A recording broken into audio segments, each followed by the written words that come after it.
Ladies and gentlemen, thank you so much for tuning in for episode 4 of Loop StoryTime.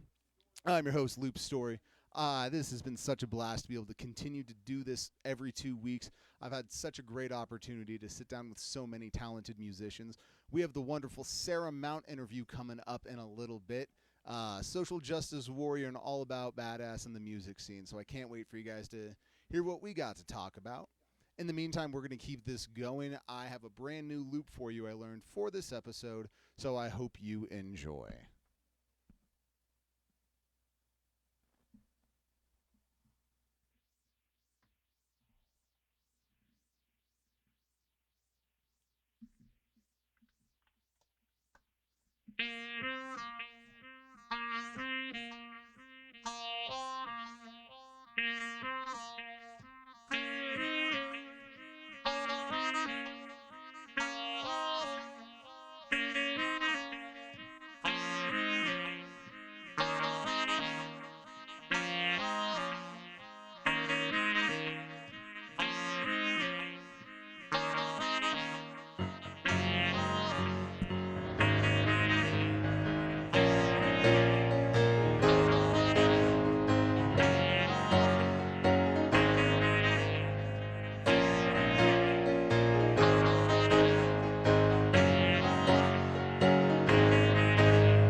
Oh man, thank you. I learned that one for this loop. I hope you guys like it because I sure have a heck of a lot of fun performing it.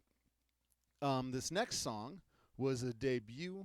Actually, I'm going to take a second to thank all the people that make this possible. Big shout out to Emily Vanderweel, Matt Dolliver over at Loose Leaf Entertainment. Sarah and Alyssa with Rocky Mountain Virtual for helping cross-post this, the Jamcast team, everyone who's believed in this project from the get-go. Thank you, thank you, thank you, thank you, thank you, thank you. I love being able to do this, and it means the world that I have your support out there. So this was a new song I played in the last episode. We're going to bring it back. I hope you guys like it.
Thank you, thank you, thank you. That is Crazy by Gnarls Barkley.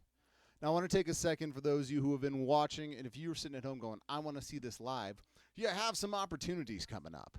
So, big one for me is going to be April 17th. April 17th, that is a Saturday evening at 6 p.m. I'm going to be playing my first ticketed show at Dazzle Jazz in downtown Denver off of 15th and Curtis. That is April 17th at 6 p.m. Tickets are available online. They are $20 a piece, and I will put that link in the comments below. But if you're not able to make that, coming April 1st, April Fool's Day, I will be doing a Loop Story extravaganza down in the Rhino District at Bierstadt Lagerhaus with my good friend Chuck.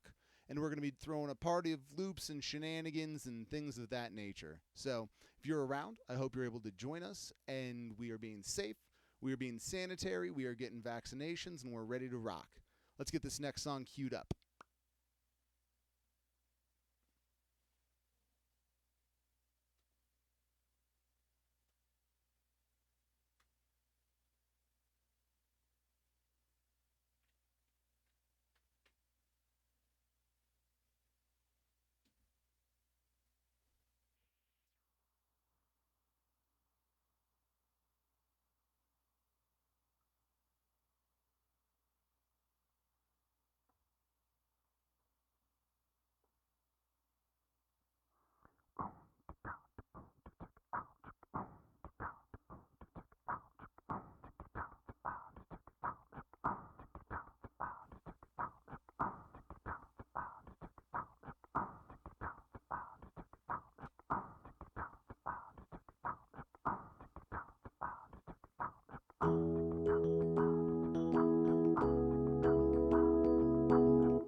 Thank you, thank you, thank you, thank you. Now, if you're enjoying this, if this is your first time watching, welcome to Loop Story. We got the famous, awesome Sarah Mount sitting in with us in a little bit, talking about life and music and everything in between. But if you're looking to check out some upcoming shows, there are upcoming shows. Along with my Dazzle date and my Bierstadt date, my main project, Float Like a Buffalo, is going to be headlining the Cervantes Masterpiece Ballroom on 27th in Welton on March 24th. Those tickets will be dropped in the link below as well. But please come check us out. This is going to be an awesome show. We've been putting together some really cool music over COVID and over all of these troubling times, and so we're excited if you can join us. That being said, I'm going to play you guys a float song right now.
Got a phone call in my bed. Drop of water fell on my head. Dog is sleeping in the shed. Sit down with you and break some bread. Someone looked over the water aisle. Dan is sleeping in the Nile. He's alive and his name is Kyle. It's so good to finally see you smile.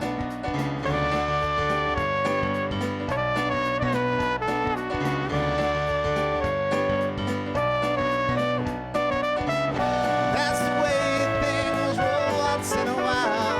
Let it go, enjoy the ride while there's still time. Life will put you right where you need to be. Said, oh, oh, oh, oh, that's the way it goes. Oh, oh, oh, oh, that's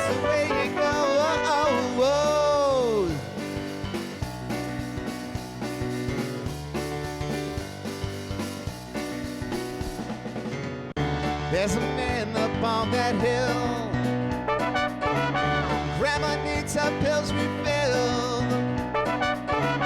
Water all the plants on the windowsill.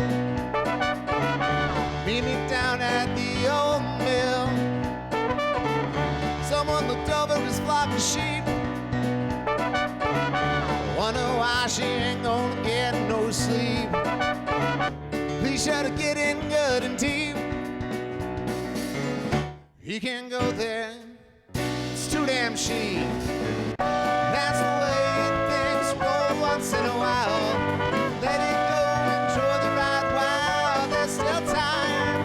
Life will put you right where you need to be. Oh, whoa, whoa, whoa, that's the way it goes.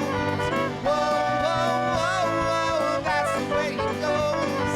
Whoa, whoa, whoa, whoa, that's the way it goes.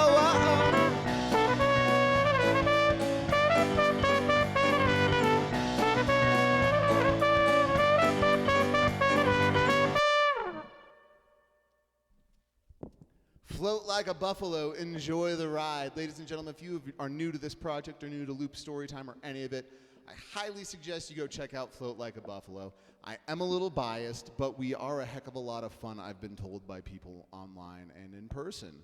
So if you like music that is a heck of a lot of fun, come on down to Float Like a Buffalo at Facebook, Instagram, or floatlikeabuffalomusic.com. We have a brand new EP that was released in Halloween. We have a full-length album.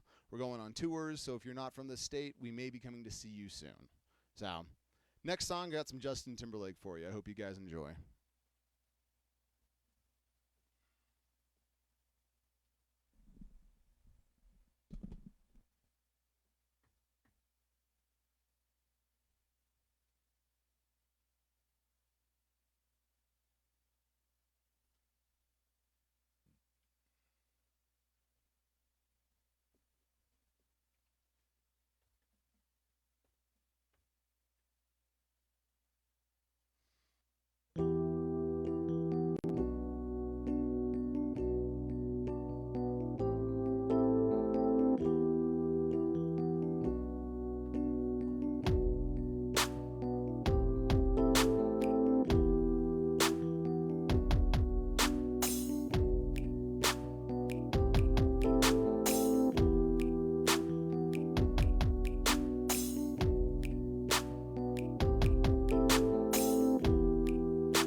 that is my love, and I love you all.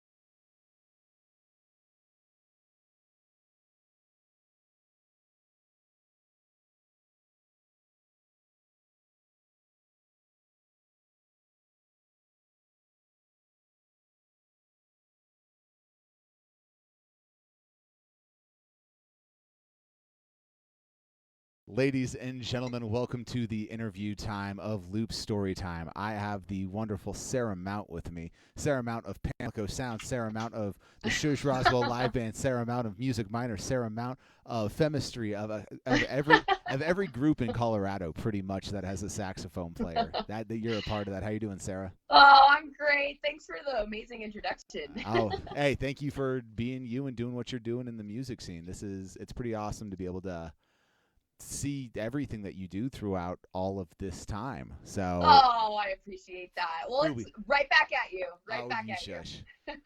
Well, we got a nice long hour to talk, but let's introduce you to all of the lovely people tuning in right now. Tell us a little bit about Sarah Mount. How'd you get started? Tell us about your starting on music. Tell us about that. All right. Well, it starts a long time ago when I was 9. So that was when I started playing. And I went to like a band demo. Do you remember when we had those? Yep. And you could just everybody was playing all the instruments and you can go kind of try them out and stuff. And I was just really drawn to the sax because I thought it was really pretty. That's straight up the reason. It had nothing to do with the sound or anything. I was like, oh, that's beautiful. I would love to play that. And then I picked it up and have put it down here and there, but pretty much have been playing for the most part ever since. So that would be about 27 years ago. Rock on. That's awesome. Yeah. And so you're a Colorado native, just like me, correct? Yes. Yep. Grew up down in South Littleton, if I remember correctly. Yeah. So I grew up right off of Jackass Hill, if people are familiar with the area. And so I went to Heritage High School and did marching band and all that stuff too. So my first year teaching was actually at Heritage High School. Yeah, I think we've chatted about that before. Yeah, it's super cool. I graduated from Littleton, so I was right down the way from you. A few years later, but right down the way from you. That's right. And so from when we've talked, you kind of have a family history of being involved in music, right? A little bit. So my dad was a bass player, and he started the Telluride Bluegrass Festival in the mid-'70s. I have pictures somewhere. I could literally go pull them up. But him and I believe 2 other bands ended up starting that festival from the ground up. I mean, they played the first one was on the back of a truck for like 200 people in a field. And last time he played it was in 1997 or 96, something like that. So, and yeah, he played with a lot of really cool people other than the, Bluegrass Festival. He played with the Nitty Gritty Dirt Band and some other really well-known country bluegrass bands, which is super cool. So he had a pretty cool career. And yeah, I guess, some part of me wants to say that it runs in the blood, but I know better because it's a practice skill, right? This. Yeah, absolutely. Anyone can be a musician. It just takes a lot of determination and a lot of practice. I think the thing that cracks me up about that statement of anyone can be a musician, but no one realizes how much it sucks at the beginning to be a musician. Oh my God. The learning curve is so hard and you just are so embarrassed, constantly. Just constant. I have tape recordings from when I was practicing trumpet back in sophomore year of high school that are just tape recordings, cassette players that I had to listen back to yourself, and it was just so bad.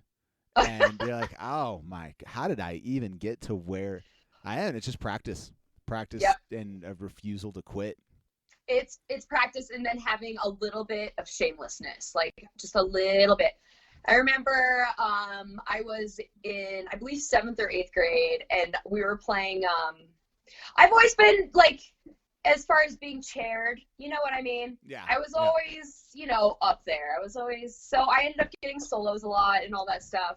But I remember I was in 7th grade, 8th grade, and soloing used to make me super nervous. I had to do it like thousands of times before I stopped being super nervous. But back then it was like, I mean, I would shake my stomach, everything. And I practiced and practiced for this solo. It was for a Star Wars song. Mm. And I stood up to play it at the show, and I just bombed. Like, something happened to my reed, and it was all shattered, and it was nothing but squeaks. It was literally, oh, and this Hello. is my hi. It was nothing but squeaks at all, and it was so embarrassing. And I played my way through the solo, even though my horn was basically like not functional because the reed. And I just made it through the show. I went home and I cried for like 2 days straight. I was so embarrassed. But and it takes a lot of moments like that, like humbling moments where you just bomb in front of a bunch of people to understand that it happens, and the more you practice, the less it happens. And also, as far as the crowd goes, they're either a musician and they feel for you, right? They're like, oh man, that poor person, because I remember when that, because everyone has a story like that, Been right? there before, yeah. Yep. Or they're not a musician and they honestly like don't even know the difference. And I've learned that the hard way. And also something that one of my mentors throughout the years have taught me, that like the beautiful thing about music is that it's always moving, so it's a fleeting thing. So you mess up, oh, before you even realize it, it's already behind you. Like, just keep on going, you know.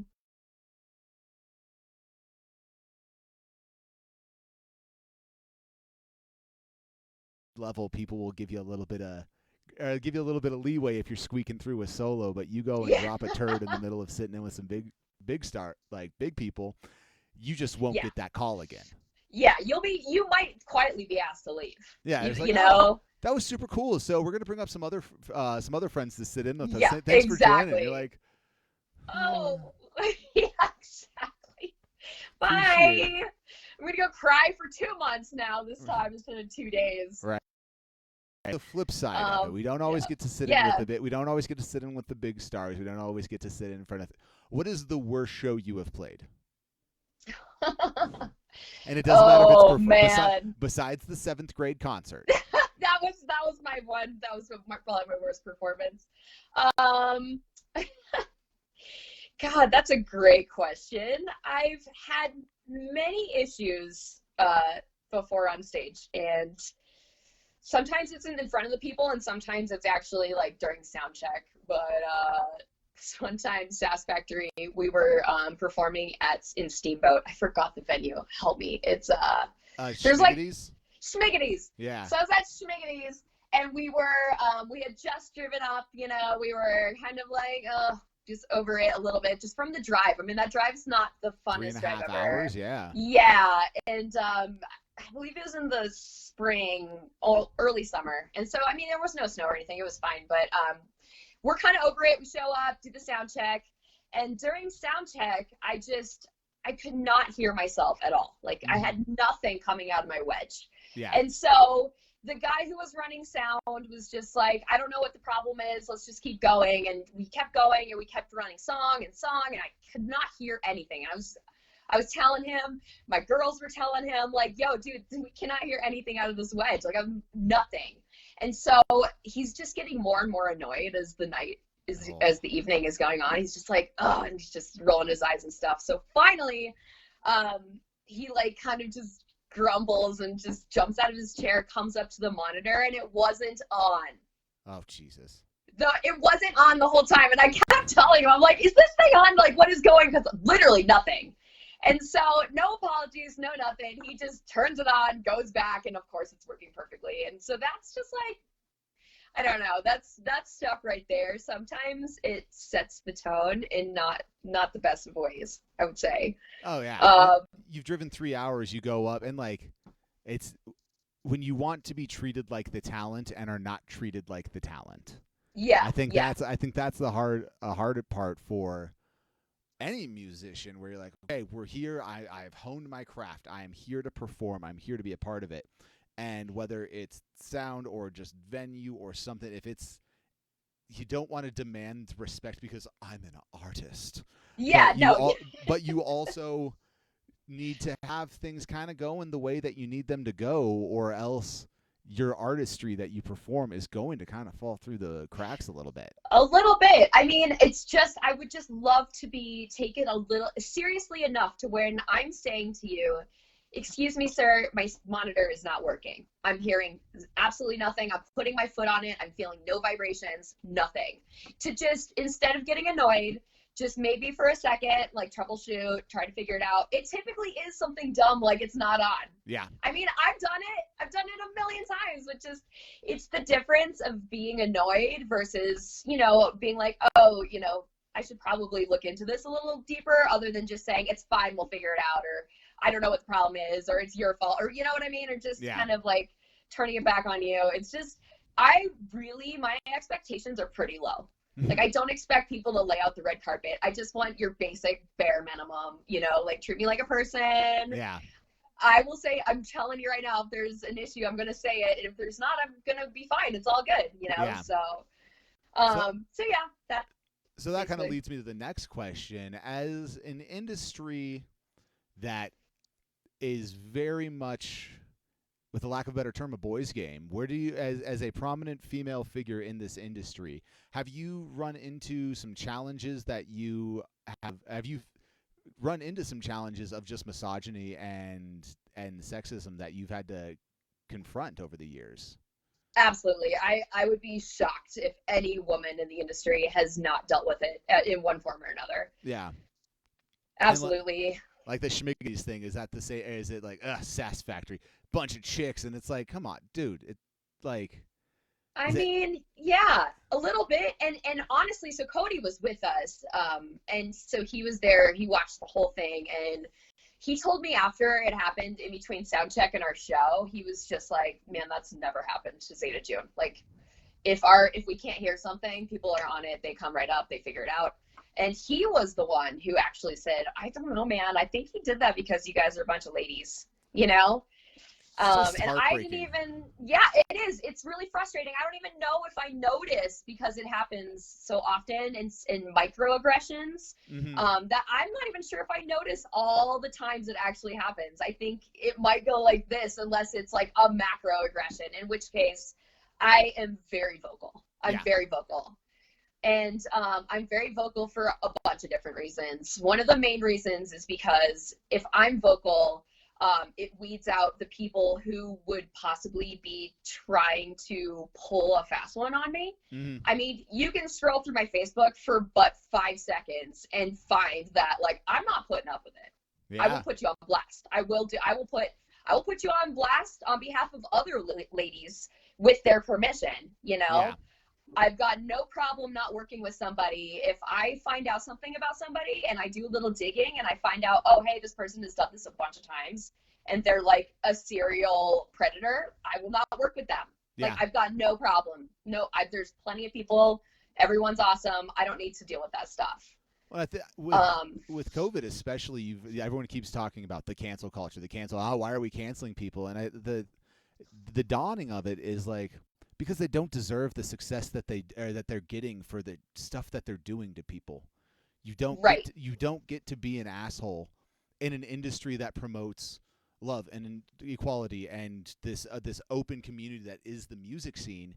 You don't get to preach one thing and then be a hypocrite on the other side. And so it's like, well, why are these people getting canceled? Well, the dude has sexually assaulted 6, 7, 8, 9, 10 women, and until someone says something, and like, to be the voice that helps people find that takes courage on the person who's been the victim of that, but then to have a support system behind them that goes, this is not okay. And you see so many, how did this, I believe in the artist. You're like, man, this person is profiting and continuing to find their successes and continuing to find fandom and fame and glory and idolization to a certain degree when they just don't deserve it. Exactly. And so, good on you for being the voice. Good on you for helping people find theirs. It's a hard place to be in, because I as a straight white male, I don't I'm opening my eyes to that side of it. But if no one says something, then no one will say something. Exactly. It'll just continue. And, I am here to make the world a better place, whether people like it or not. And I'm not going to put up with that. And, I want the ladies behind me who are going to fill my shoes one day, or even today. Like, I can't be everywhere at once. People who are a little younger, who might not know any better, I want them to come up onto the scene and have a little bit nicer of an experience, because it can be really ugly out there, and it's not okay. There's no excuse. It's not okay to do some of these things. It's just not. And I think that's the biggest part, where it's like, well, why is this happening? It's not okay. And, it's not. And the justification saying, and the hemming and hawing of trying to make excuses around it just continues to perpetuate the problem. Exactly. Instead of identifying the problem and going, okay, what can we do to fix this? Admitting there's a problem is the first step to healing it. But you have to admit there's a problem first. Exactly. And so I mean, Sarah Mount, social justice warrior for all women in the scene. I try. It's incredible to watch, because it takes a lot of strength, and it takes a lot of, with a lack of a better term, a lack of I don't give a fuck, where it's like, I don't care if I don't work with this person again. This needs to be said. I don't care if I don't work at this venue again, because so many of us will question our morals just a little. Oh, but this is a really big booker, and I really want to play at this venue again. Or that's a really big person of a band, and I potentially want to open for them. Why? Yep. Well, opportunity. But the opportunity you're perpetuating comes from this bullshit. Yeah, it's tainted. It's dirty. Yeah, exactly. So, and there'll be more opportunities, is what I've found through my experience of, not being able to do these things, because, I personally, and we all have our different ranges of what we tolerate. I am zero tolerance. So I'm shutting it down. Goodbye. And, opportunities keep on coming. So it's just keep it rolling, just keep it going. If this venue wants to work with you, even though they know this, that's up to them. If this person wants to work with you, even though they know, that's up to them. But I am a zero tolerance in the hopes that other people will also be zero tolerance with me, and then, can also look around and be like, oh, well, she doesn't put up with that, and she still gets jobs, Yeah. So. Well, I think Denver's a great city for that, because there is always another opportunity. We have such a bustling music scene, and everyone's like, well, it's not Nashville and it's not Austin, but we're not country and we're not rock and roll, but man, we got jam bands playing 7 nights a week. You have some of the biggest names in this industry that live right here, that are out making music, and if there's always an opportunity to play, no matter where you go. So, well, awesome. Well, thank you for being out there and standing up for what's right. And I'm trying. I wish more people need to, and it will be a different music scene if everyone does. I agree. And, until then, I'm happy to be a voice for the voiceless. It's next level. I mean, Denver is literally next level. It is unlike anywhere else. Like, I got in a Facebook argument the other day. It's like, why do Coloradans brag about being from Colorado? Being from somewhere doesn't make you special. It's like, special? No. Fortunate? Yes. We get to wake up to the mountains every day. We have a very open-minded community. We have a very flourishing art and music scene. We have an ability to create content. And if you're an up-and-coming musician, or you're starting, there is a place for you to play, because that's the biggest part. You're a starting musician. Go make music. There's an open mic, and that open mic will lead to another open mic and another open mic. And those people all play with groups that play at other open mics, who all play with other, and it keeps going and going and going and going and going until you end up headlining Red Rocks. Exactly. And oh my God, actually, some of my best friends I met hosting the open jam at your mom's house for, God, how long did I hosted that for like almost 2 years, every month. Wow. I did that residency for almost 2 years. That's how the Rushmore started, it was an open roster. Oh, cool. And I would change my lineup every month. And kind of sometimes we would prepare a set, and sometimes we would just do it on stage and just see what happens, and it was just so much fun.